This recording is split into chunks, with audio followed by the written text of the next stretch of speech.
এবার ছোটদের সেলোয়ার কাটিং নিয়ে এলাম। এখানে 2 গজ কাপড় আছে। 2 গজ কাপড়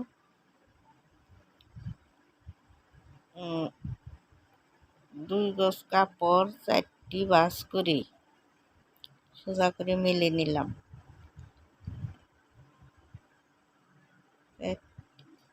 আমার এই দিকটি বন্ধ সাইড, এই দিক খোলা সাইড। এখানে 4টি পাট আছে।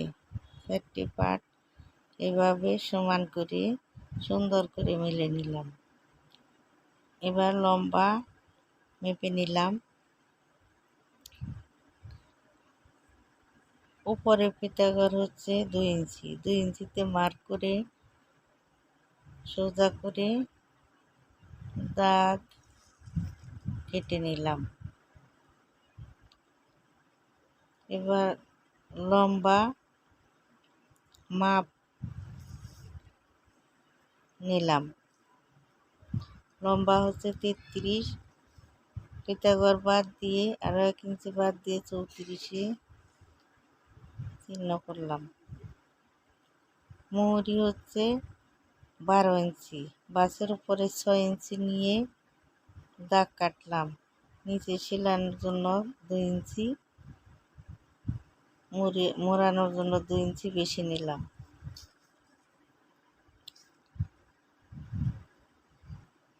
ভালোভাবে মেপে নিলাম। 1 ইঞ্চি সেলাইয়ের জন্য দাগ কেটে নিলাম।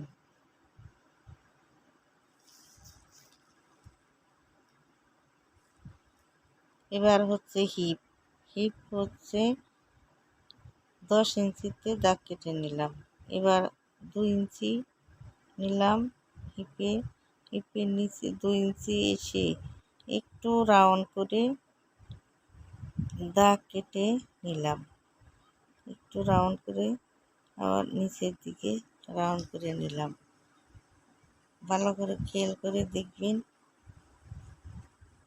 মুহুরের থেকে কাটা শুরু করলাম।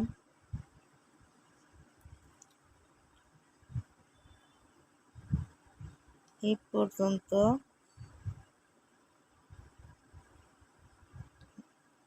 কেটে নিলাম।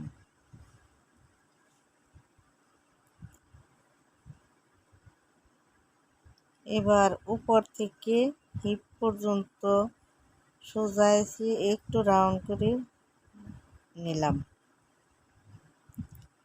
ছোটদের সেলোয়ার এইভাবে একভাবে কেটে নিলাম। উপরে বেলে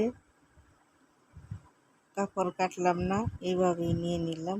পরবর্তী ভিডিও দেখার আমন্ত্রণ রইল।